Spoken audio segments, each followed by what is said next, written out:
Pour ceux qui ont l'habitude de suivre cette chaîne, ils savent l'importance que je donne aux livres de Malek Ben Nabi, aux livres de René Guénon, car ces deux livres nous permettent de comprendre le monde, nous permettent de redonner à l'islam sa dimension civilisationnelle, nous permettent de créer des liens sociaux et de se rendre compte donc de la cohérence qu'il doit y avoir entre le spirituel et le temporel et de la manière dont la modernité a séparé l'homme de Dieu, a séparé la tradition de la religion et a fait une scission entre justement le monde et les besoins temporels et spirituels. Et c'est pour cela que l'homme, aujourd'hui, est en quête de sens et qu'il ne trouve plus de réponse à sa quête de sens. Et donc, il est dans une perdition, un mal-être qui fait qu'on recourt aujourd'hui à toutes sortes de pansements pour essayer de penser le mal, à savoir le développement personnel, quand on ne tombe pas carrément dans les antidépresseurs. Et donc, pour comprendre ce qui a créé ce malaise, ce qui a amené une rupture entre la tradition et la modernité, eh bien, il faut lire un certain nombre de livres, en particulier ceux de René Guénon ou de Malek Ben Nabi. Et tout le monde n'a pas forcément le temps ou l'envie pour cela. Et donc, comment vulgariser ces idées? Comment permettre de comprendre quand même ce qui fait défaut à ce monde et comment justement pouvoir redémarrer le cycle de la civilisation? Eh bien, j'ai découvert un livre qui s'appelle « Revisiter l'islam et l'Occident » qui condense un petit peu toutes ces informations que l'on a éparpillées dans les livres de Malek Ben Nabi, de René Guénon et de bien d'autres. Et ce qui est intéressant, c'est que ce livre va prendre tous les concepts les plus importants et les donner d'une manière assez rapide, sans donner trop de détails. Donc des fois, peut-être qu'il passe rapidement sur certains sujets, mais il a au moins l'intérêt de vulgariser toutes ces idées qui sont essentielles et qui permettent à l'homme moderne qui vit dans ce monde justement en rupture avec la tradition, de se réconcilier avec la tradition, de se rendre compte de l'importance de la tradition et de comprendre en fait les mots de ce monde. Et à titre d'exemple, il y a un passage qui m'a particulièrement intéressé, c'est lorsqu'il parle du Moyen-Âge. Et lorsqu'il parle du Moyen-Âge, il explique qu'au moment du Moyen-Âge, donc il y avait au centre du village le monastère.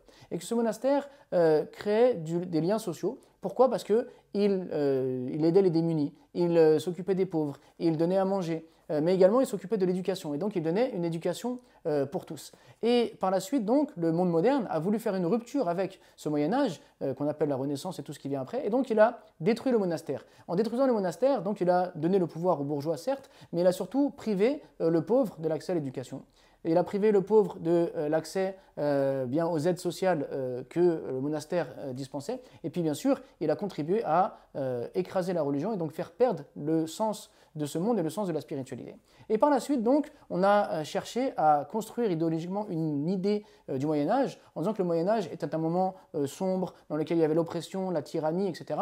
Et que donc l'Occident a retrouvé sa grandeur avec la Renaissance. Mais on dit qu'à ce moment-là, le monde musulman, lui, était une civilisation éclairée, une civilisation qui dominait le monde, car elle avait réussi à prendre l'héritage grec, à se l'approprier et à rayonner grâce à cet héritage grec. Et que le monde musulman a transmis cet héritage grec à l'Occident, qui a retrouvé ses racines et qui a pu reprendre le cours de la civilisation pendant que la civilisation musulmane, elle, s'écroulait. Et cela est totalement un raccourci et totalement faux. Pourquoi? Parce que l'islam n'est pas juste le porteur de la civilisation grecque que l'Occident avait oublié et qu'il a remis au goût du jour afin que l'Occident puisse se rapproprier son patrimoine. Non, l'islam est une religion qui s'inscrit dans la continuité des messages de Dieu et qui est venue avec une vérité, et c'est parce qu'il était porteur de cette vérité, porteur de ce message de Iqra, d'aller à la recherche du savoir, qu'il a mobilisé les savoirs qu'il a trouvés en plus du savoir issu de la révélation, et donc il a pu, on va dire, briller et apporter un bouleversement mondial. Et donc le fait d'avoir des lectures raccourcies comme cela, que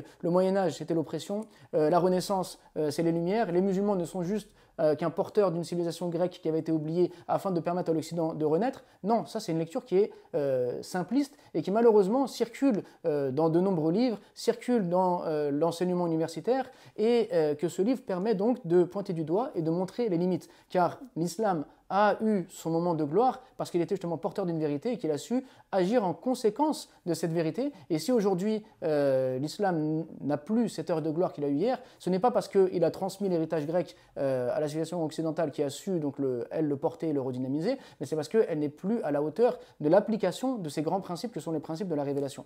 Et donc tous ces débats, ces questions qui sont extrêmement importantes et qu'il faudrait de longues vidéos pour détailler, sont plus ou moins condensées dans ce livre et sont donc une excellente introduction pour par la suite aller explorer les idées de Malek Ben Nabi, de René Guénon et de bien d'autres penseurs qui ont traité ces questions qui sont fondamentales pour comprendre ce qui s'est passé hier, comprendre notre monde moderne et comprendre ce qui nous attend demain comme défi.